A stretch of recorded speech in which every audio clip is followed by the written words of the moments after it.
நாளைக்கான வீடியோ தான் வந்திருக்கு. வீடியோ வந்து சூப்பராக இருந்துச்சு அப்படி தாங்க சொல்லணும். இந்த வீடியோவில் பார்த்துக்கிட்டோம்னா, நம்ம சாரதா இருக்காங்கல்ல, அவங்கள பற்றி ஒரு நியூஸ் வந்திருக்கு அப்படி தாங்க சொல்லணும். இன்னொரு பக்கம் பார்த்தா, நம்ம அழகரை தீர்த்துக்கிட்டுருக்காக தர்மலிங்கம் வந்து பயங்கரமான பிளான் போட்டிருக்காங்க. அதெல்லாம் பார்க்குறவங்க சேனலை மட்டும் மறக்காமல் லைக் அண்ட் சப்ஸ்கிரைப் மட்டும் பண்ணிடுங்க. ஃபஸ்ட்டு எடுத்தோடனேயுமே வந்து ஆண்டாள், அழகர் 2 பேருமே வந்து பேசிக்கிட்டு இருக்கிற மாரி தான் காட்டிக்கிட்டு இருக்காங்க. அப்போது வந்து நம்ம ஆண்டாள் இருக்காங்கல்ல, அவங்க வந்து "டேய் இந்த 2 விரல்ல ஏதாவது ஒரு விரல தொடு" அப்படிங்கிற மாரி சொல்கிறாங்க. எந்த விரல தொடலாம்? இதுவா, அதுவா, அதுவா, இதுவா அப்படிங்கிற மாரி சொல்லிட்டு கடைசியில் ஒரு விரல தொடுறாங்க. அப்போனா சரி உனக்கு பிடிச்சது தான் அப்படிங்கிற மாரி சொல்கிறாங்க. "என்னடி எனக்கு பிடிச்சது, உனக்கு பிடிச்சதுன்னுக்கிட்டு இருக்க, என்னடி விஷயம்?" அப்படிங்கிற மாரி கேட்டவனையும், "இல்லைடா அதாவது நியூ இயருக்கு வந்து உனக்கு ஒரு கிஃப்ட் வாங்கி கொடுக்கலான்னு பார்த்தேன். அது எனக்கு பிடிச்சது வாங்கி கொடுக்கவா, உனக்கு பிடிச்சது வாங்கி கொடுக்கவான்னு யோசிச்சுக்கிட்டு இருந்தேன். கடைசியில் நீ வந்து உனக்கு பிடிச்சதே தொட்டுட்ட. அதனால் உனக்கு பிடிச்சதே வாங்கி கொடுத்துருவோம்" அப்படிங்கிற மாதிரி சொல்கிறாங்க. எனக்கு பிடிச்சதா? எனக்கு பிடிச்சதுன்னா என்ன இருக்குது? எனக்கு பிடிச்சதுன்னா பொம்பளை பிள்ளை தான் பிடிக்கும். ஒரு வேளை பொம்பளை பிள்ளை தரப்போறியோ அப்படிங்கிற மாதிரி கேட்காங்க. "ஏய் எப்போ பார்த்தாலும் அதே நினப்பு தானா? உனக்கு வேறு ஒரு கிஃப்ட் நான் யோசிச்சு வச்சுருக்கேன். அந்த கிஃப்ட்டு தாரேன் சரியா? நீ ஒன்றும் கவலைப்படாத" அப்படிங்கிற மாதிரி சொல்கிறாங்க. "சரிடி எதுக்கு திடீர்னு கிஃப்ட்டு இதெல்லாம் பேசிக்கிட்டு இருக்கியே" அப்படிங்கிற மாதிரி சொன்னோன்னே, "எனக்காக நீ எவ்வளவோ பண்ணியிருக்க. உனக்காக ஒன்றுமே பண்ணதில்லை. அதனால தான் அந்த கிஃப்ட்டு பண்ண போகிறேன்" அப்படிங்கிற மாதிரி சொல்லிக்கிட்டு இருக்காங்க. அதுக்கடுத்து வந்து எமோஷ்னலாக பேச ஆரம்பிச்சிடுறாங்க அழகர்.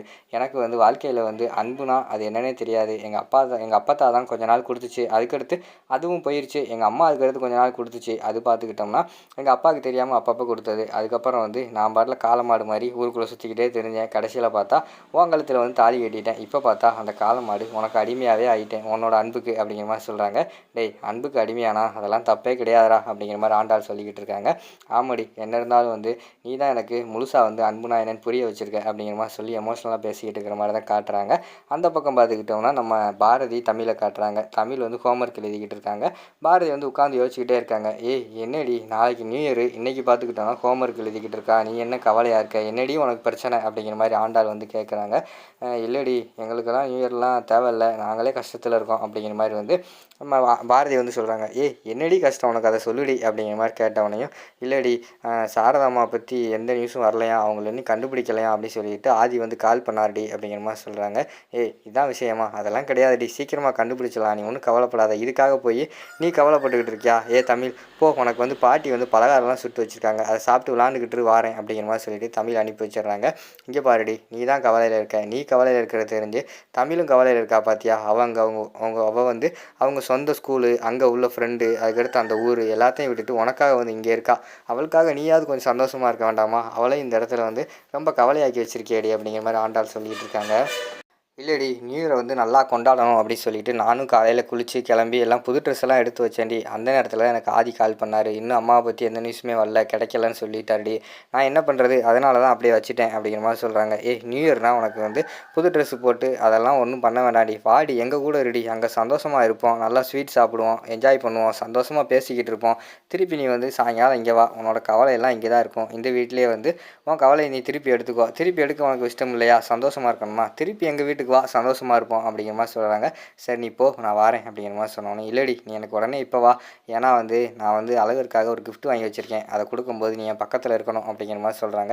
"என்ன கிஃப்ட்டுடி, என்னடி புதுசாலாம் ஏதோ பண்ணிக்கிட்டு இருக்க" அப்படிங்கிற மாதிரி சொன்னோடனையும், "இல்லடி அவன் எனக்காக எவ்வளவோ பண்ணியிருக்கான், அவனுக்காக நான் எதுவும் பண்ணதில்லைல, அதனால் வந்து நான் அவனுக்கு கிஃப்ட் வாங்கி வச்சுருக்கேன், வா போவோம்னு" சொல்லிட்டு அவங்க 2 பேரும் வந்து ஆண்டாளோட வீட்டுக்கு வர மாதிரி தான் காட்டுறாங்க.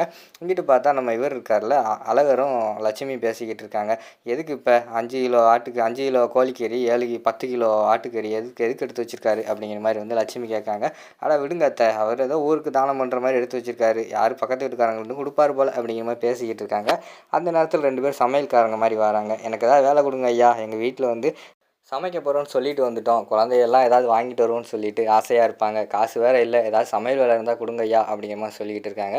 "என்ன இங்கே என்னென்ன வேலை இருக்குது" அப்படின்னு சொல்லிட்டு அந்த இடத்துல வந்து நம்ம அழகர் வந்து யோசிச்சுக்கிட்டு இருக்காரு. அடுத்து வந்து, "ஐயா ஏதாவது சமையல் கொடுங்கய்யா, இதெல்லாம் நல்லா சமைப்போம்" அப்படிங்கிற மாதிரி சொன்னோன்னே, "ஓ அப்படின்னா கறியெல்லாம் நல்லா சமைப்பீங்களா" அப்படிங்கிற மாதிரி கேட்காங்க. "எல்லாமே நல்லா சமைப்பேன்யா, அசைவெல்லாம் சூப்பராக சமைப்போம்" அப்படிங்கிற மாதிரி சொன்னோடனே, "சரி சரி அப்போனா இன்றைக்கி ஒரு 10 கிலோ ஆட்டுக்கறி இருக்குது, 5 கிலோ கோழிக்கறி இருக்குது, அதை வச்சு பிரியாணியும் சிக்கன் சுக்காவும் செஞ்சுருங்க" அப்படிங்கிற மாதிரி சொல்கிறாங்க. டக்குன்னு அந்த பக்கம் பார்த்தா ஒரு எடுத்துக்காட்டு மாதிரி போடுறாங்க. பார்த்தா அந்த 2 சமையல்காரங்களும் பயங்கரமான ரவுடிங்க. தர்மலிங்கம் தான் கூப்பிட்டு வந்திருப்பார். "என்னோடய மருமகனை வந்து முடிக்கணும், நீங்கள் வாங்க" அப்படிங்கிற மாதிரி சொல்லியிருப்பாங்க. "நல்லா தான் பேசி தான் நல்லா யோசிச்சு தான் முடிவு எடுக்கிறீங்களானே, உங்கள் மருமகன் கொஞ்சம் யோசிச்சுக்கோங்க" அப்படிங்கிற மாதிரி சொல்கிறாங்க. "இல்லைடா அவனை முடிச்சே ஆகணும்" அப்படிங்கிற மாதிரி சொன்னானே, "சரிண்ணே முடிச்சிருவோம்" அப்படின்னு சொல்லிட்டு அவங்க வந்து கை நிறைய காசு வாங்கியிருக்க மாதிரி தான் காட்டுவாங்க. அவங்க வந்து வீட்டுக்கு வந்திருப்பாங்க. அந்த இடத்துக்கு வெளியில் வந்து தர்மலிங்கம் வந்து வராரு. "மாப்பிள்ள என்ன இவங்கள இது பண்ணிக்கிட்டு இருக்கீங்க, இவங்க யார்" அப்படிங்கிற மாதிரி தெரியாத மாதிரி கேட்பாரு. "மாமா ஏதோ சமயக்காரங்களாம் வேணாம் சமையல் பண்ணிட்டு போட்டோம் அப்படிங்கிற மாதிரி சொன்னோடனே, ஓ அப்படியா, சரி சரி மாப்பிள்ளை சொல்லிட்டார்ல, இனிமேல் சமையல் பண்ணுங்க அப்படிங்கிற மாதிரி சொல்கிற மாதிரி காட்டுறாங்க. அடுத்த சீனில் ஆண்டாளு பாரதி வந்து அழகரை கூப்பிட்டுட்டு, உங்களுக்கு ஒரு சர்ப்ரைஸ் இருக்குது, அதை வந்து நாங்கள் வந்து கொடுக்க போகிறோம் அப்படிங்கிற மாதிரி பேசிக்கிட்டு இருக்காங்க. அது என்ன சர்ப்ரைஸ் அப்படின்னு சொல்லிட்டு நம்ம ஆல்ரெடி செகண்ட் பார்ட்டை வந்து போட்டாச்சு, பார்க்காதவங்க பார்த்துக்கோங்க. இதோட பார்த்துக்கிட்டிங்கன்னா அந்த ஃபஸ்ட்டு பார்ட்டை வந்து முடிச்சிடுறாங்க.